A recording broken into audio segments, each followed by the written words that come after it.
Thank you, Susan, for that introduction. Thank you for the applause. I'm really looking forward. We had our first meeting yesterday, and I think it's a great group of people who are really interested in sort of the transition of the change in the Greenbelt Council's mandate to include both the growth plan and the Greenbelt plan. So I'm going to try to keep this short so that we can get to the meat of this panel, which is the discussions with the experts around community building and community engagement. So I'm just here to really set the background of, what I would describe as a new growth model for this region, and why we need to move to a new growth model in this region, and which is why we have the growth plan, and which is why we have the Greenbelt plan. So this is a snapshot, essentially, of 1971 to about 2031, I think, is the end point here. And it's really just shows us how we grew over time as a region, essentially, and the provincial interventions that were made during the period of time. So obviously you have the Niagara Escarpment, which is, again, a conservation, kind of big conservation move. You have the Oakers and Moraine coming in 2001 as all this growth is taking place. That was essentially another big conservation move made by another government. And you have the Greenbelt Plan that came in 2005. And it's all in response to this rapid growth that we've been experiencing in this region since really, I would say, the mid-1980s. And so this is the context for why we have these three plans, this sort of provincial framework that talks about how this region, how we are going to manage growth in this region going forward. As you all know and heard about this morning, the growth plan is really a set of policies, provincial policies that give the municipalities the general framework and general rules of the game, I would say, of how the region is going to grow through intensification and more denser development at the edge.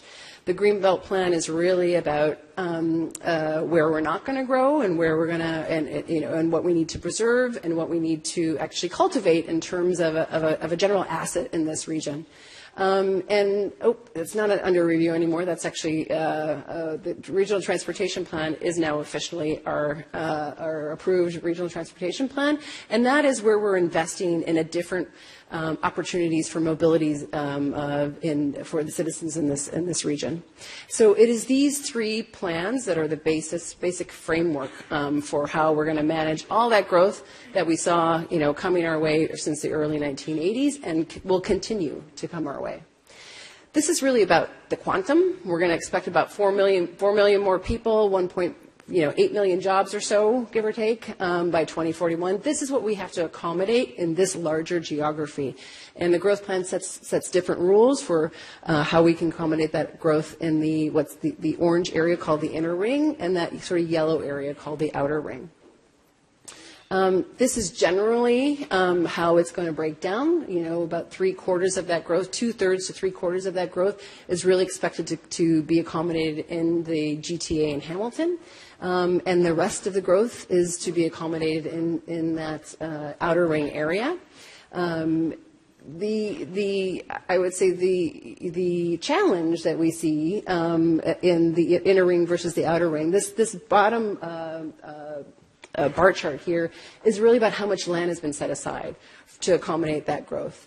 And as you can see, there's quite a bit of land that has been set aside in the outer ring, almost the same as what is in the inner ring. And I think what our role here is, and part of what this next phase of implementing the growth plan means, is how can we use the land that has been set aside, that has been not built at this time, much more efficiently than we have in the past. Because we have quite a bit of land in that land base. Our estimates are about 87,000 hectares of unbuilt land just in the designated greenfield area. If you include, lands in some of these annexation areas and in some of the sort of more rural settlement areas, there's more. But let's concentrate on the designated greenfield area and how we can accommodate growth more effectively, both in the existing urbanized area and in that what's called the designated greenfield area, or DGA.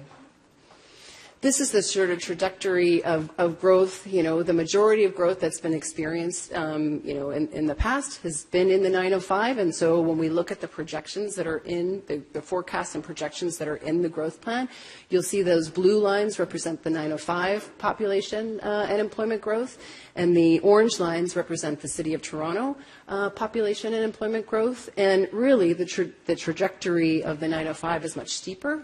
So the 905 is really going to experience the bulk of that growth.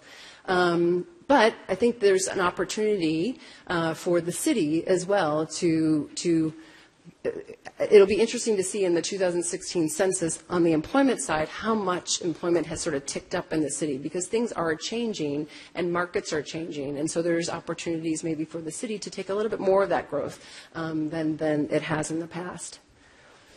But I think this is the biggest challenge, and this is the challenge that we've identified in a lot of our research, is we continue to grow, but we continue to grow mainly on the edge.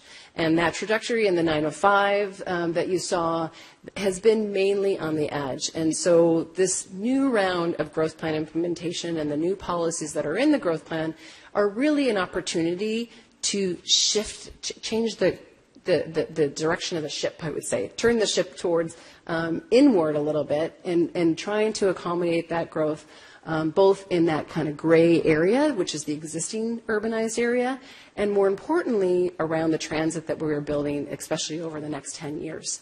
And I think that is the real opportunity we have in using that land base that we've already set aside for growth on the edge more effectively by more intensification, more dense development, and more strategic development of those designated greenfield areas, so that we're developing in and around the transit they were building first, and most importantly.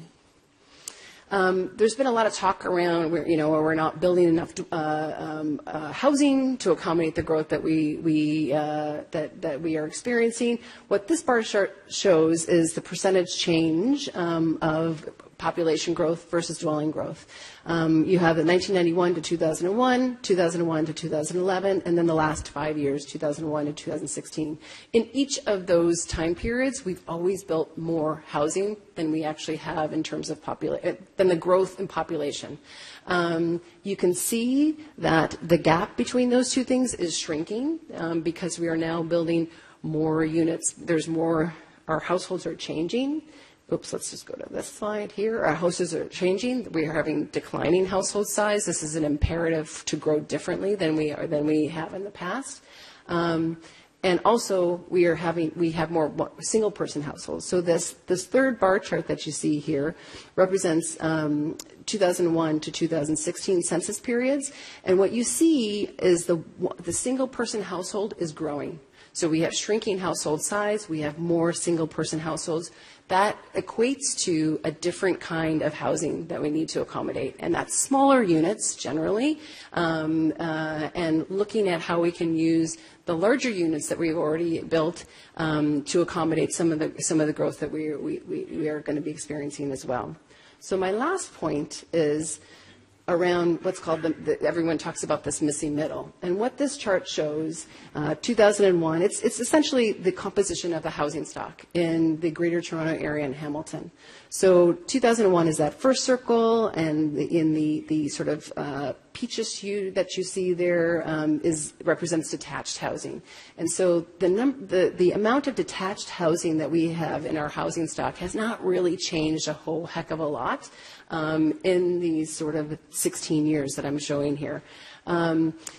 In places like Vancouver, what you see increasing in terms of those pie sizes are attached units and apartments, and so what's called that sort of missing middle, apartments under five stories, and sort of detached or semi-detached and townhouses kinds of units. So again, smaller units creating a smaller urban footprint, reducing the amount of expansion that we have to do on the edge. These are the strategies that the policies in the growth plan are really encouraging, so that we do change to a different model of growth.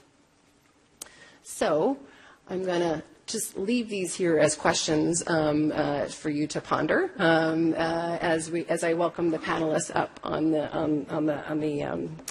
the stage.